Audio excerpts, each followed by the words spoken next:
A coluna Conversando com os Espíritas veio hoje no Centro Espírita União, Humildade e Caridade, o centro espírita mais antigo de Juiz de Fora e também conhecido como Centro Grande. E o nosso convidado dessa edição é o atual presidente dessa instituição, José Fernando, que vai conversar com a gente sobre as suas experiências com o Espiritismo e contar um pouco da história desse centro tão importante para o desenvolvimento do Espiritismo em nossa cidade. José Fernando, seja muito bem-vindo então ao coluna Conversando com os Espíritas. E a nossa tradicional pergunta, para a gente começar o nosso bate-papo, a gente gostaria de saber como foi que o senhor começou, como foi o seu início com o Espiritismo. Nós conhecemos a doutrina espírita exatamente em 1975, quando iniciamos o namoro com a nossa atual esposa, Neuza Maria, e ela era de família espírita e eu de família católica. Então, eu tinha muita curiosidade em compreender as questões espirituais. Eu era assinante daquela revista Planeta, uma revista que agora sempre circulou nos meios esotéricos. E lá então falava-se muito sobre reencarnação e eu queria entender o posicionamento da doutrina. Então, em muitas conversas com a minha esposa e com a minha sogra, Ana Neuza Abreu também, elas me esclareceram muito e eu me senti envolvido pela doutrina e não deixei de trabalhar. Nesse momento você seria mais assim por questões, por questionamentos seus? Questionamentos íntimos, curiosidade mesmo. Então, e logo que eu entrei no Centro Espírita Amor ao Próximo de Leopoldina, eu conheci lá uma dinâmica trabalhadora, Elizabeth Montenari, já desencarnada. Ela era uma médium de excelente mediunidade e era uma criatura, apesar de ser paraplégica, era dinâmica, vivia quase que 24 horas para o Espiritismo. Então ela se tornou uma orientadora e uma mestra. E naquele tempo as pessoas chegavam ao centro espírita e não tinha aquela questão de estudar. As pessoas já chegavam e logo eram colocadas nas tarefas. E pouco tempo depois eu já iniciei na tribuna espírita, indicado por ela. Com 1 ano e pouco de doutrina já estava falando e a partir daí nunca mais parei. Isso tudo aconteceu então na cidade de Leopoldina? Na cidade de Leopoldina. Foi lá eu me casei em 76 e em 76 mesmo eu já estava trabalhando no Centro Espírita Amor ao Próximo, participando das reuniões públicas, mediúnicas e também na parte de palestras. Em que ocasião que você veio então para Juiz de Fora? Para Juiz de Fora, nós estivemos em Leopoldina até 1991. Nesta época de Leopoldina eu fui presidente do Centro Espírita Tintino Pires e um dos fundadores daquela casa lá em Leopoldina, situada no bairro Bela Vista. Foi o segundo Centro Espírita de Leopoldina. O primeiro era o Amor ao Próximo, onde nós éramos conselheiros até mesmo alguns anos atrás. Aí nós estivemos até 1990 e a partir de 1991 eu vim trabalhar em Juiz de Fora, na Justiça do Trabalho. Então, logo cheguei conhecendo alguns centros espíritas, mas quando eu cheguei aqui no Centro Espírita União, Humildade e Caridade, eu cheguei em uma noite em que tinha havido um temporal muito grande e o salão estava todo molhado, todo cheio de água. Então, quando eu cheguei, assim que eu entrei no salão, o pessoal já me colocou uma vassoura na mão. Então, eu já cheguei no Centro União também, trabalhando, limpando o chão aqui para que ajudássemos para tirar a água, que havia entrado muita água pelas janelas. Então, estou também no Centro Espírita União desde essa época, 1991 até hoje. Estou fazendo aqui umas contas, então já vão mais ou menos quase 40 anos Olha de só. dedicação ao Espiritismo. E aí eu queria que você comentasse um pouco como que você observou a dinâmica do desenvolvimento dessa doutrina. E pode até ser um pouco comparativo em relação ao movimento que se tinha em Leopoldina e aqui em Juiz de Fora. Como você acha que se desenvolveu, que cresceu ao longo desses 40 anos a doutrina? É interessante. Eu, neste tempo em que eu conheci a doutrina até hoje, eu percebi que a qualidade do movimento espírita se aprimorou. Porque como eu, ao conhecer o Espiritismo, cheguei já trabalhando sem ter muito conhecimento doutrinário, nós constatamos que hoje ocorre o contrário. A pessoa chega ao centro espírita, primeiro ela passa por diversos cursos dentro da doutrina para depois iniciar o trabalho. Então, com o decorrer do tempo, eu percebi que o movimento espírita teve um salto de qualidade muito grande. Além, é claro, de aumento de frequência, aumento dos espíritas, que também foi um grande destaque nesse tempo todo. Você citou assim, que houve uma certa modificação, no sentido de que antigamente era necessário muito trabalho, né? Então você chegar começando, hoje em dia a pessoa já começa talvez conhecendo um pouco mais da doutrina. Você acha positivo isso? Que você tem esse preparo e depois que você tem realmente a iniciação na tarefa? Sim, a ideia do tempo, do início, era de que valia a boa vontade. A pessoa demonstrava boa vontade de trabalhar, era então admitido logo.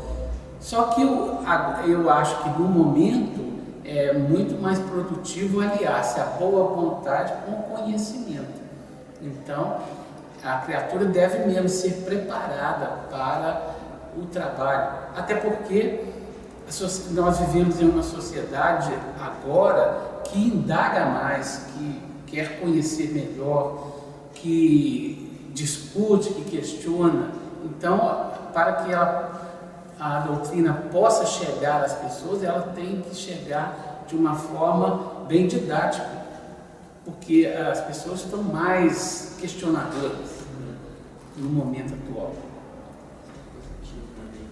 E aí, pensando assim um pouco assim, voltando um pouquinho nas razões que te fizeram chegar no Espiritismo, e um pouco também do seu desenvolvimento, que aspectos que você ressaltaria no sentido do corpo doutrinário? Quais as lições, os ensinamentos, o que te faz assim, realmente ser um espírita, o que mais te agrada, te interessa? A doutrina espírita tem os 3 âmbitos de divulgação, né? São as vertentes científicas, religiosa e filosófica. Dentre essas vertentes, eu me sinto melhor na parte religiosa do Espiritismo, porque a questão da religião envolve um estudo aprofundado do Evangelho.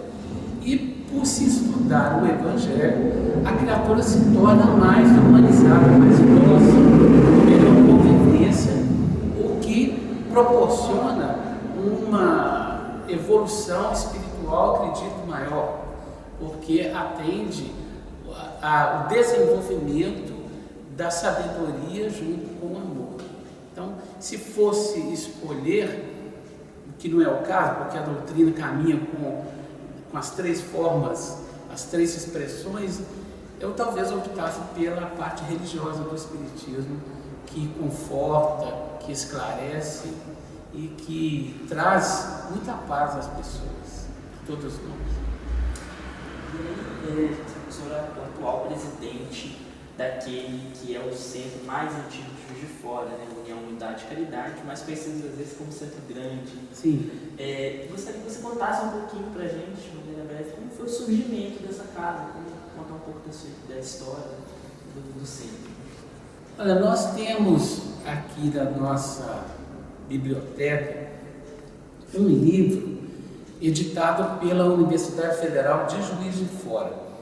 Este livro ele analisa a modernidade da cidade de Juiz de Fora no início do século XX, quando a nossa cidade era considerada a Atenas de Minas Gerais.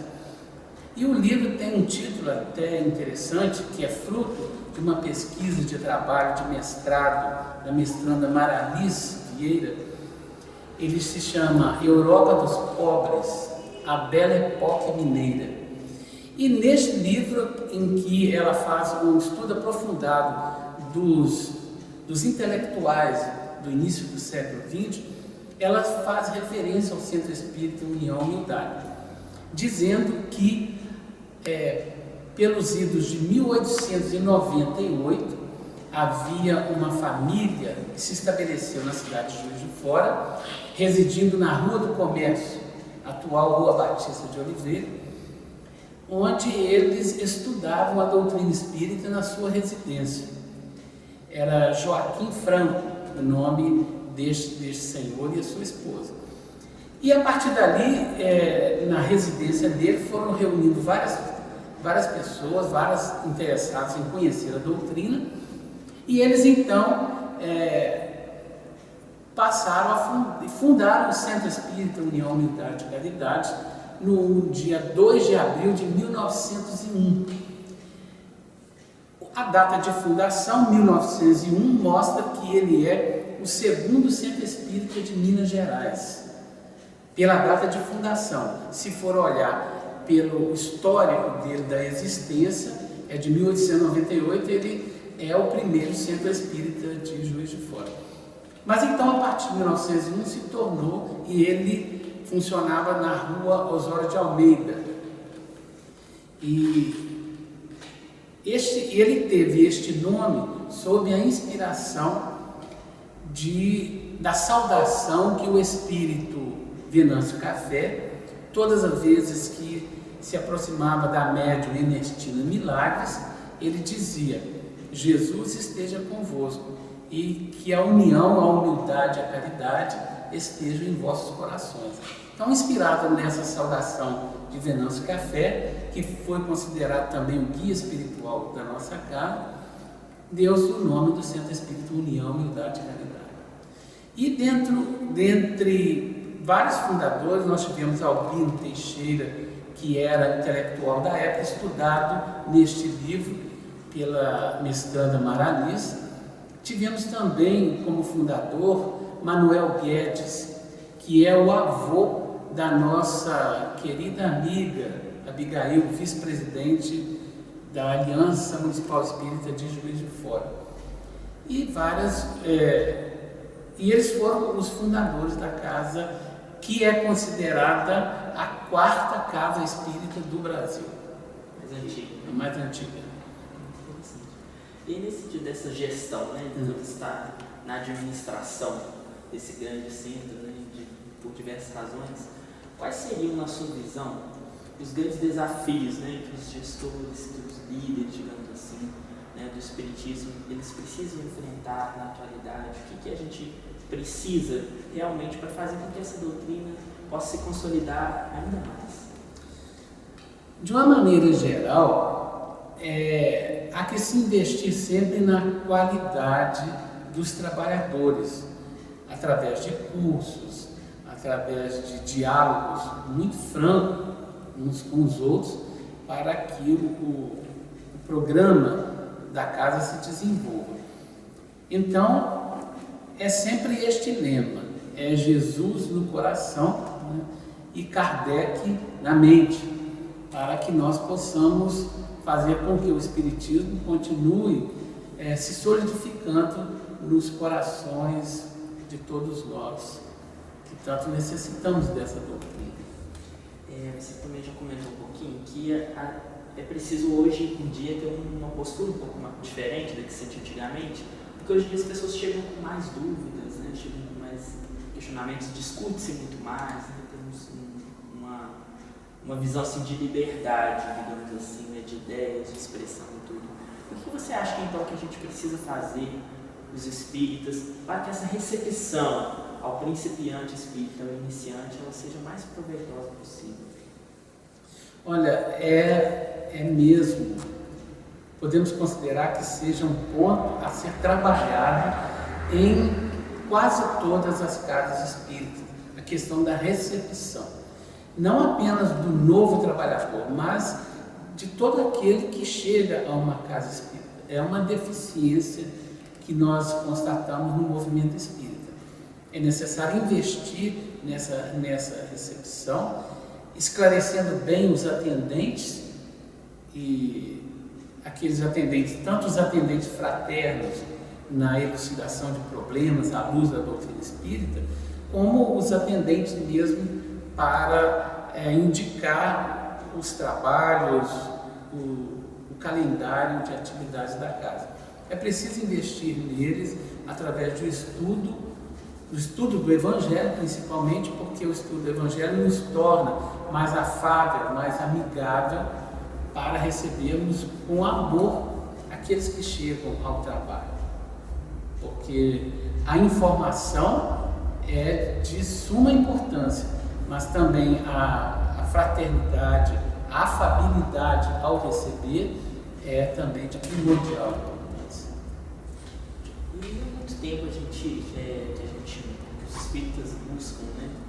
Então falar da unificação do movimento, né? E aí você também comentou um pouquinho que hoje em dia você acha que o movimento em si tem um quê a mais de qualidade, né?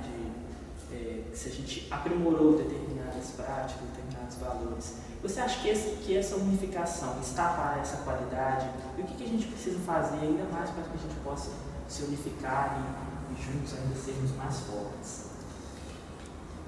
A questão da unificação é urgente, né? Isso o Dr. Bezerra de Menezes já nos falava. Mas ela não tem sido trazida com tanta urgência.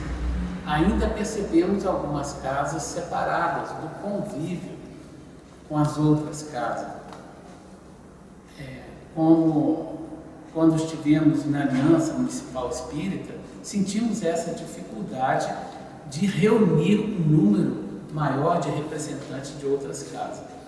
Então, é necessário mesmo que este intercâmbio de casas seja mais acentuado, que as casas procurem umas às outras, que façam visitas, que conheçam o trabalho de um, o trabalho de outra, sem aquela intenção de fiscalizar, mas com a intenção de trabalhar juntos no movimento e melhorarmos o movimento espírita, porque a nossa doutrina é uma joia já lapidada, não necessitamos trabalhar com ela, temos que trabalhar mesmo aqueles que vão veicular essa mensagem espírita. E ainda numa perspectiva maior, assim, né? Como você avalia que está o nosso movimento no Brasil de um modo geral? Você acha que a gente está caminhando bem, a gente está cumprindo o papel que nos foi conferido? Tá bom, assim, qual a sua avaliação mesmo, o balanço que você faz do espiritismo numa perspectiva maior, né, dentro do Brasil? Sim, acredito que esteja já bastante adiantado o trabalho da doutrina, só que nós gostaríamos que as federativas se pronunciassem um pouco mais. Vivemos em um momento de se tomar posição.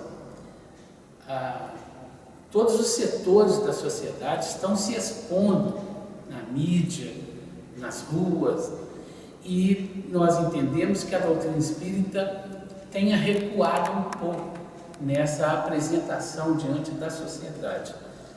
Nós devemos investir no jovem, principalmente, porque o jovem tem mais ímpeto de sair, de falar e de demonstrar aquilo que faz. Então, em nível nacional, nós poderíamos indicar a ideia de trabalhar muito as mocidades espíritas, levando bastante informações, presença dos trabalhadores nas mocidades espíritas, a fim de incentivá-los para que eles levem, através das redes sociais, através de seus contatos, as informações que a doutrina espírita tem atrás de muito bom. Isso eu entendi bem.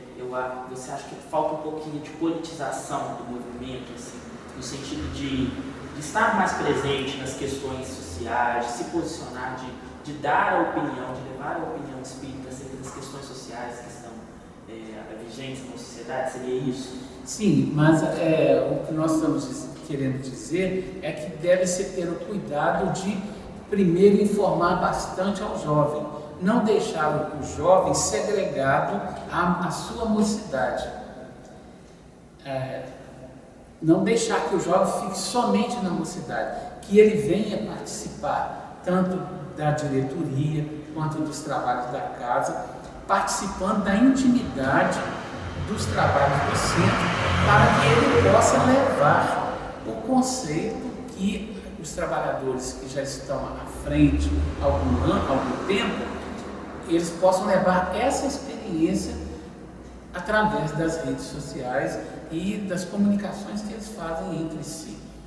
Não se pode apenas dizer que o jovem tem que ir para as ruas ou tem que acessar os seus amigos pelas redes. É preciso bastante conscientização deles do papel do movimento espírita e principalmente da questão da evangelização de si mesmo. Aí sim, depois de informar bastante o jovem, dar a liberdade a ele para que ele exponha a doutrina do jeito que ele entende que deva ser, né? Do jeito que ele entende, não, na peculiaridade dele, mas na essência doutrinária perfeita, correta. Interessante isso, esse momento dessa troca, né, entre aqueles que têm a experiência e aqueles que têm a inovação no sentido de... porque o jovem ele tem o ímpeto, o adulto mais experiente, ele analisa muito, então as decisões são um pouco mais lentas. Então, para que possa se aproveitar a rapidez da informação da juventude, é preciso também ser rápido na informação que vai passar para ela, para que ela tenha conteúdo ao informar aquilo, através do seu linguajar próprio, mas que tenha um conteúdo doutrinário bastante sólido. Já estamos chegando nos nossos momentos finais dessa entrevista e a gente gosta sempre de deixar um espaço para que as pessoas possam falar, às vezes de alguma coisa que a gente não teve oportunidade de dizer, ou também ainda deixar uma mensagem para quem nos assiste. Sim, o que nós gostaríamos de falar para encerrar é falar da nossa casa espírita, Centro Espírita União, Humildade e Caridade.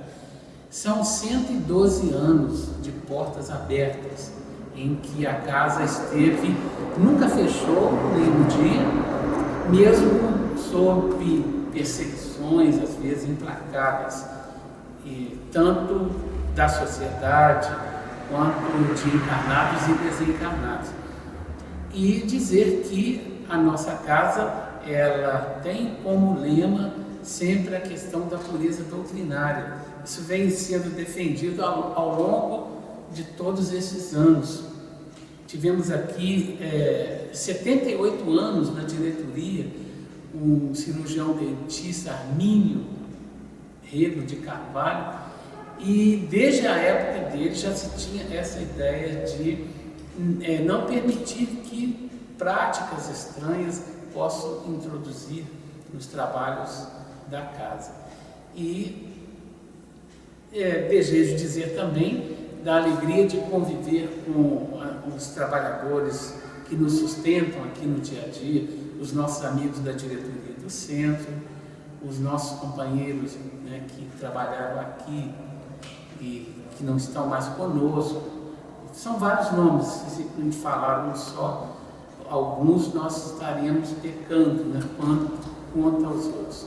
Mas é essa a alegria de trabalhar no Centro Espírita União, Humildade e Caridade, é um centro grande. Tenho certeza que para nós, como liderança municipal espírita, é uma alegria muito grande poder ter recebido você aqui para esse bate-papo. A gente agradece muito a sua participação e fica aqui então mais uma edição da coluna Conversando com os Espíritas. Até a próxima.